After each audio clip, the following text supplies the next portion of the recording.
नमस्कार साथियों।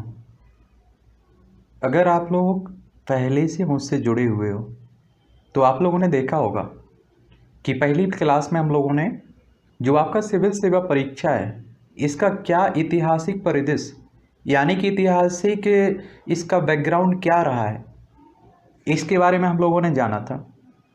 दूसरी क्लास में आपने देखा होगा कि जो आपका संघ लोक सेवायोग है इसके बारे में हम लोगों ने विस्तार से बात की हुई थी और बहुत ही हम लोगों ने साधारण शब्दों में देखा है इन्हें। भारी भरकम शब्दों का हम लोगों ने उपयोग ही नहीं किया हुआ है। उसके बाद आपने देखा है कि यूपीएससी का जो पैटर्न है कि इसमें कितनी परीक्षाएं होती हैं, कितने कितने नंबर की होती हैं और भी इससे रिलेटिव आपके जो भी क्वेश्चंस हैं उन सब के बारे में हम लोगों ने एक एक करके जाना था। आज की इस क्लास में हम लोग बात करेंगे प्रारंभिक परीक्षा के जो आपका सिविल सर्विस प्रीलिम्स होता है यानी कि स्टेज पहला यानी कि चरण फर्स्ट। इसमें आप देखेंगे प्रारंभिक परीक्षा होती है जिसे आप लोग प्रीलिम्स भी कहते हैं।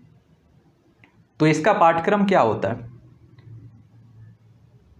और इसमें कितने पेपर होते हैं इन सब के बारे में हम लोग एक एक करके देख लेते हैं और आराम से अगर आप लोग देखते हैं तो मुझे लगता है कि सब कुछ आपकी समझ में भी आ जाएगा।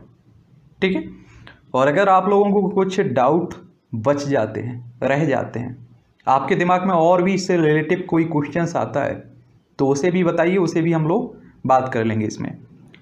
तो सबसे पहले आपको पिछली भी जो यूपीएससी का हम लोगों ने पैटर्न देखा था उसमें भी बात की हुई थी कि कितने नंबर का होता है प्रीलिम्स और इसमें कितने क्वेश्चंस होते हैं आपके। लेकिन फिर से हम लोग देख लेते हैं क्योंकि हम लोग पाठ्यक्रम भी देख रहे हैं इसमें। तो इसका प्रारंभिक परीक्षा की अगर हम लोग पाठ्यक्रम की बात करें तो इसमें आप देखेंगे प्रारंभिक परीक्षा में आपके 2 प्रश्न पत्र शामिल होते हैं। कितने पेपर होते हैं प्रीलिम्स में? 2 पेपर होते हैं और आपको बता दूं कि एक ही दिन में होते हैं दोनों। ठीक है। तो पहला प्रश्न पत्र जिसे आप लोग सामान्य अध्ययन पेपर कहते हैं, किस नाम से जानते हैं पहले प्रश्न पत्र को आप लोग? सामान्य अध्ययन के नाम से। और दूसरे पेपर को आप लोग जानते हैं सिविल सेवा में अभिव्यक्ति परीक्षण, जिसे आप लोग सामान्य तौर पर क्या कह देते हैं? सी सेट कह देते हैं। और याद रखिए ये सी सेट आपका क्वालिफाइंग पेपर होता है। यानी का सीधा सा कहने का मतलब है कि आपके 2 पेपर होंगे प्रीलिम्स में। एक तो आप देखेंगे क्या होगा जीएस का और दूसरा होगा आपका सी सेट का। ठीक है।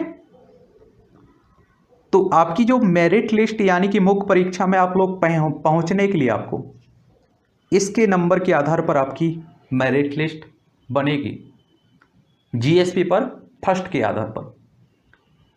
और दूसरा जो आपका सी सेट है ये केवल क्वालिफाइंग रहेगा।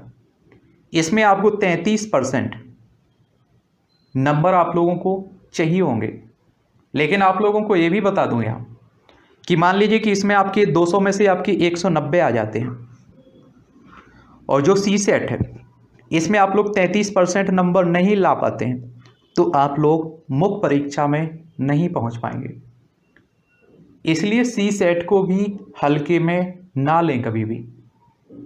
और कई लोगों को जानता हूं जिनका सी सेट की वजह से मुख्य परीक्षा में पहुंच पाने का सपना रुक जाता है।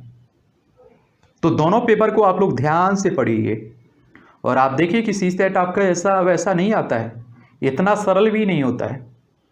और एक सबसे बड़ी बात यह है कि तुक्का भी नहीं लगा सकते। क्यों नहीं लगा सकते हैं? क्योंकि माइनस मार्किंग होती है। ठीक है। और इसके लिए आप लोग याद रखा करिएगा कम से कम 5 से 6 साल पुराने क्वेश्चंस पेपर उठा के, या आप लोग बाजार से जाके खरीद भी सकते हैं, या फिर आपके पास फ़ोन है, स्मार्टफोन है, इसे आप लोग गूगल से भी डाउनलोड कर सकते हैं। तो यूपीएससी की मेन साइट पर आप लोग जाइए और लास्ट 5 से 6 साल पुराने क्वेश्चंस पेपर, फिर चाहे वो सामान्य अध्ययन के हों या फिर आप लोगों की चाहे सी सेट के हों, दोनों को डाउनलोड करके अपने पास रख लीजिए और 1 से 2 बार उन्हें नॉर्मल आप लोग पढ़ लीजिए कि किस तरह के क्वेश्चंस आपकी परीक्षाओं में पूछे जा रहे हैं। ठीक है। तो इसमें याद रखिए दोनों प्रश्न पत्र में आपके 200 अंक के रहते हैं। जो पहला आपका सामान्य अध्ययन का होगा ये भी 200 नंबर का रहेगा, और इसमें पहले पेपर में आपके 100 क्वेश्चंस रहेंगे, जो आप देखेंगे कि 2 नंबर का एक क्वेश्चंस आपका होगा। वहीं अगर हम लोग वहीं बात करें दूसरे प्रश्न पत्र जिसे आप लोग सी सेट के नाम से जानते हैं, इसमें आपके 80 क्वेश्चंस रहेंगे, और लगभग आप देखेंगे 2.5 नंबर यानी कि 2.5 नंबर का आपका एक क्वेश्चन इसमें शामिल होगा। और आपको पहले भी बता चुका हूँ इसमें नेगेटिव मार्किंग रहती है। नेगेटिव मार्किंग का कहने का क्या मतलब है, अगर आप लोग किसी आंसर की में गोला भरते हैं, किसी क्वेश्चंस का आंसर लगाते हैं और वो गलत हो जाता है, तो आप लोगों को उसका भुगतान भी करना पड़ेगा। समझ रहे हैं आप लोग। और एक बात और आपको बताना, मान लीजिए कि 100 क्वेश्चंस आपके आए हुए हैं, इसमें से 10 क्वेश्चंस आप लोग छोड़ देंगे, तो ना तो उसके नंबर मिलेंगे और ना ही उसके एवज में काटे जाएंगे। ना तो आपको फायदा हो सकता है, ना ही नुकसान होगा 10 का। और याद रखिए अगर आपने 10 क्वेश्चंस लगाए हुए हैं तुक्का से, और अगर 10 में से 10 आपके गलत हो जाते हैं, तो इनका आप लोगों को भुगतान भी करना पड़ेगा। ठीक है। और इसमें आप देखेंगे नेगेटिव मार्किंग की बात करें, माइनस मार्किंग की, तो 3 उत्तर की गलत में 1 सही उत्तर का बराबर अंक काट लिए जाएंगे। सीधा सा कहने का मतलब है कि मान लीजिए कि आप लोगों ने 4 क्वेश्चंस है, ठीक है, इसमें आप देखेंगे कि 3 क्वेश्चंस के आप लोग, चारों क्वेश्चंस के आंसर आप लोग, आंसर की जो आंसर शीट आती है उसमें आप लोग गोला लगाते हैं, और उसमें 3 क्वेश्चंस गलत हो जाते हैं। 3 क्वेश्चंस क्या होते हैं, गलत, और इसमें से 1 क्वेश्चंस आपका सही हो जाता है, तो यहाँ बराबर हो जाएंगे।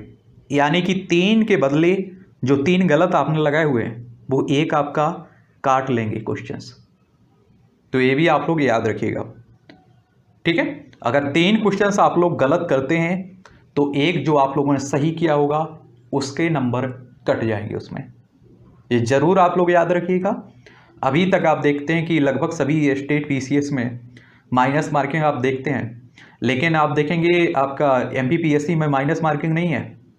लेकिन उत्तर प्रदेश में जो पीसीएस होता है, स्टेट सर्विस होती है जो आपकी स्टेट पीसीएस, इसमें आपका माइनस मार्किंग आपको देखने को मिलेगी।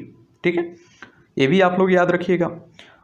और सी सेट पेपर की अगर हम लोग बात करें तो इसमें क्वालिफाइंग रहता है, पहले भी बता चुका हूँ। जो पहला पेपर होगा सामान्य अध्ययन का, इसी के आधार पर आपकी मेरिट लिस्ट बनती है और इससे आप लोग मुख्य परीक्षा में इसी के आधार पर पहुँच जाते हैं। लेकिन सी सेट में भी आपको क्वालिफाइंग तो करना ही पड़ेगा। ऐसा नहीं कि इसमें आप लोग धड़क जाएं, इसमें फेल हो जाए कोई और आपका सामान्य अध्ययन में कितने भी क्वेश्चन सही हों, फिर कुछ नहीं होने वाला है। और इसलिए प्रारंभिक परीक्षा पास करने के लिए किसी भी उम्मीदवार को सी सेट में पेपर में आपको 33% अंक, यानी कि आप देखेंगे 27 क्वेश्चंस, यानी कि 27 प्रश्न सही होना चाहिए और 66 अंक आपको मिनिमम प्राप्त करने होंगे, तभी आप लोग इसमें पास कहलाएंगे। और अगर वह इससे कम अंक प्राप्त करता है तो उसे फेल माना जाएगा। और आपका टॉप का निर्धारण प्रश्न पत्र पहले जो सामान्य अध्ययन है इसी के आधार पर किया जाता है। तो ये आप लोगों को मुझे लगता है कि आराम से आप लोग समझ गए होंगे, और नहीं समझे आप लोग तो एक बार और आप लोग रिपीट करके देखिएगा। अब बात आती है पाठ्यक्रम की, यानी कि जैसे आप लोग सिलेबस कर देते हैं, तो इसे भी देख लीजिए। प्रश्न पत्र फर्स्ट को जिसे आप लोग सामान्य अध्ययन कहते हैं, और आप देखेंगे 2 घंटे का होता है। ठीक है, 2 घंटे का होता है। सबसे पहले आप देखेंगे यही पेपर होता है आपका, फिर आप देखेंगे दूसरी शिफ्ट में आपका सी सेट होता है। ठीक है, तो इसके पाठ्यक्रम की बात करें तो राष्ट्रीय और अंतर्राष्ट्रीय महत्व की सामाजिक और जो भी सामाजिक इस तरह की घटनाएं हैं, इनसे आपके क्वेश्चंस पूछे जाएंगे। यानी कि सीधा सा कहने का मतलब है करेंट अफेयर्स, फिर चाहे वो राष्ट्रीय हो या अंतर्राष्ट्रीय हो। और इसके लिए मैं कई बार बोल भी चुका हूँ और आने वाले समय में बात भी करेंगे हम लोग कि करेंट अफेयर्स के लिए आपको कहाँ कहाँ से पढ़ना है, क्या स्रोत हो सकते हैं। लेकिन यहाँ एक नॉर्मल जानकारी दे देता हूँ कि आप लोग एक न्यूज़पेपर कम से कम फॉलो करते रहिएगा। राज्यसभा टीवी, लोकसभा टीवी, ये भी आप लोग देखते रहिए, पीआईबी भी देखते रहिए। और आप देख रहे हैं कि राज्यसभा और लोकसभा टीवी एक मर्ज कर दिए गए संसद, तो उसी को भी आप लोग फॉलो करते रहिए। और एक न्यूज़पेपर आप ले सकते हैं, अगर आप हिंदी मीडियम से हैं तो आप देखिए दैनिक जागरण, राष्ट्रीय संस्करण की बात कर रहा हूँ, या फिर आप लोग देखिए कि आपका लोकल में आता है जनसत्ता, तो जनसत्ता को भी आप ले सकते हैं। और याद रखिए हिंदी मीडियम से हैं आप, तो आप देखेंगे आपकी इंग्लिश इतनी अच्छी नहीं होती है कि द हिंदू आप लोग पढ़ पाएँ। और अगर आप द हिंदू लेकर बैठते हैं तो 2 से 3 घंटे तो आप लोगों को पढ़ने ही में ही निकल जाएंगे। तो ये भी आप लोग याद रखिए, आप लोग कोई भी न्यूज़पेपर आप लोग हिंदी का फॉलो करते रहिएगा। आजकल तो आप देख रहे हैं कि द हिंदू का भी आप देखिए हिंदी में एक तरह से कई क्लासें आपकी ली जाती हैं, तो आप लोग वहाँ से भी इसे कवर कर सकते हैं, ठीक है, देख सकते हैं। इसके बाद आप देखेंगे भारत का इतिहास और भारतीय राष्ट्रीय आंदोलन से क्वेश्चंस पूछे जाएं। इसमें आप देखिए प्राचीन भारत हो, मध्यकालीन भारत हो, या फिर आप देखिएगा आपका आधुनिक भारत हो, और जो भारतीय राष्ट्रीय आंदोलन है इससे क्वेश्चंस प्रमुख, मतलब अच्छी संख्या में क्वेश्चंस आते हैं, तो इसे भी आप लोग देखते रहिएगा, ठीक है। इसके बाद आप देखेंगे भारत एवं विश्व का भूगोल, भारत का भी भूगोल और विश्व का भी भूगोल, इनसे भी आपके क्वेश्चंस आएंगे। भारत एवं विश्व का प्राकृतिक, सामाजिक, आर्थिक भूगोल से आपके क्वेश्चंस पूछे जाएंगे। इनके लिए स्रोत क्या है, इसे आने वाले समय में हम लोग जरूर बात करेंगे, बड़े विस्तार से एक करके हम लोग एक सब्जेक्ट को लेकर। भारतीय राजतंत्र की बात करें, जिसे आप लोग संविधान भी कह देते हैं, पॉलिटी भी कह देते हैं, तो इसमें भारतीय राजतंत्र और शासन संविधान, राजनीतिक प्रणाली, पंचायती राज, लोक नीति, अधिकारों संबंधित मुद्दे, इन सब से क्वेश्चंस पूछे जाएंगे। और इसमें आप देखते भी हैं एक अच्छी चर्चित बुक है, आप लोगों ने देखा भी होगा, एम लक्ष्मीकांत, आप लोगों को पढ़ने की सलाह भी दी जाती है, उन्हें भी पढ़ लीजिएगा। लेकिन मेरी यही एक तरह से राय है कि आप लोग NCERT जरूर खरीद लें, क्योंकि मुझे नहीं लगता है कि बिना NCERT के कुछ उखड़ने वाला है। तो समय रहते हुए आप लोग आराम से 2-3 बार आप लोग पढ़ लीजिएगा। इससे क्या रहेगा कि आपका बेस बहुत मजबूत हो जाएगा। जब आप आंसर राइटिंग करने बैठेंगे तो आपके दिमाग में एक तरह से पॉइंट या फैक्ट का अंबार होगा और आप सबसे बेहतर आंसर लिख पाएंगे, ठीक है। फिर आप देखेंगे कि आर्थिक और सामाजिक विकास, इसमें आप देखेंगे सतत विकास, गरीबी, समावेशन, जनसांख्यिकी, सामाजिक क्षेत्र में की गई पहलें, इनसे आपके क्वेश्चंस पूछे जाएंगे। इसे सामान्य तौर पर आप लोग कह देते हैं इकोनॉमी, सोशल डेवलपमेंट, तो इन सबको आप लोग देख लीजिएगा। और उसके बाद आपके पर्यावरण एवं पारिस्थितिकी, जैव विविधता और जलवायु परिवर्तन संबंधी सामान्य मुद्दे, जिनके लिए विषयगत विशेषज्ञता की आवश्यकता नहीं होती है, यानी कि इनका सीधा से कहने मतलब कि नॉर्मल ही क्वेश्चंस इससे पूछे जाएंगे। इसमें आपको कोई PhD करने की ज़रूरत नहीं है, तो ये भी आप लोग याद रखिएगा। एक सामान्य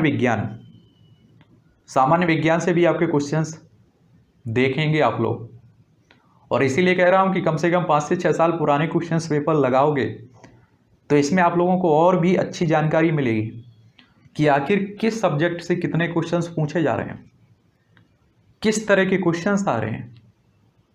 तो एक बार आप लोग डाउनलोड करके ज़रूर देख लीजिएगा। और वैसे मेरी तो राय यही है कि आप लोग खरीद लें तो और बेहतर रहेगा, क्योंकि खरीदने के बाद आपके पास पुस्तक, कोई बुक रहेगी, उसे आराम से आप लोग पढ़ते रहेंगे। तो एक कहानी है पहले पेपर की, जिसे आप लोग सामान्य अध्ययन पेपर कहते हैं, GS भी कह देते हैं। अब देखिए आप लोग CSET, जो आप देखते हैं कि दूसरी शिफ्ट में होता है, उसी दिन जिस दिन आपका पहला पेपर होता है उसी दिन आपका दूसरी शिफ्ट में CSET होता है। और इसमें आप देखेंगे, इसके पाठ्यक्रम की बात करें हम लोग, तो इसमें आप देखेंगे बौद्ध गम्यता, कॉम्प्रिहेंसिव, फिर आप देखेंगे संचार कौशल सहित अंतर व्यक्तिक कौशल, फिर आप देखेंगे तार्किक कौशल एवं विश्लेषणात्मक क्षमता, निर्णय लेना और समस्या समाधान। फिर आप देखेंगे सामान्य मानसिक योग्यता। फिर आप देखेंगे आधारभूत संख्यन यानी कि संख्याएं, उनके संबंध, विस्तार क्रम, 10वीं कक्षा स्तर का। लेकिन याद रखिए, आप सभी जानते हैं कि ये थोड़ा टफ रहता है। कहने के लिए 10वीं स्तर का होता है, लेकिन हमारी और आपकी किस तरह से पढ़ाई होती है 10वीं तक आप सभी लोग जानते भी हैं।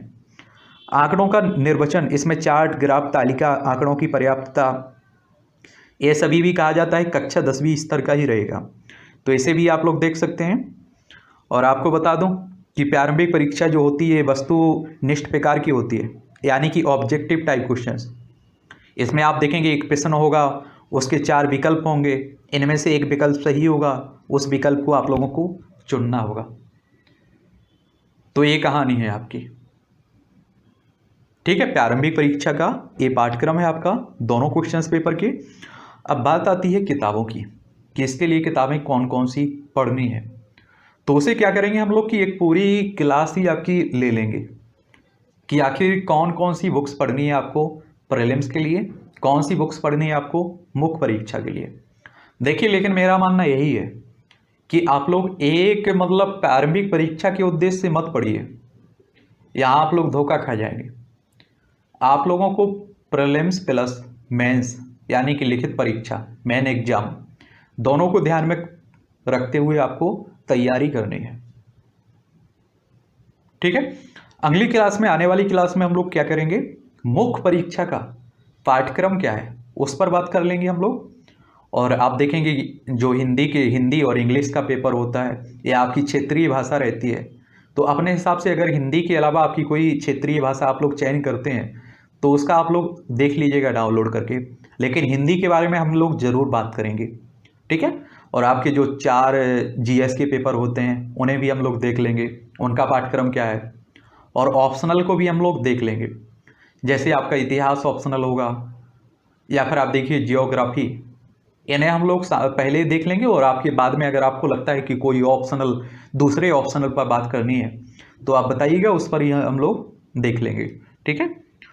और एनसीईआरटी आप लोग अभी से पढ़ना शुरू कर दीजिएगा, क्योंकि मुझे नहीं लगता है कि बिना एनसीईआरटी के कुछ उखड़ने वाला है। और यहाँ तक आजकल आप लोग स्टेट पीसीएस का देखिए, स्टेट पीसीएस भी निकालना है आप लोगों को, तब भी एनसीईआरटी पढ़नी है। और कई बच्चे कहते हैं कि वो एनसीईआरटी हम लोग शुरू में पढ़ी भी हुई हैं।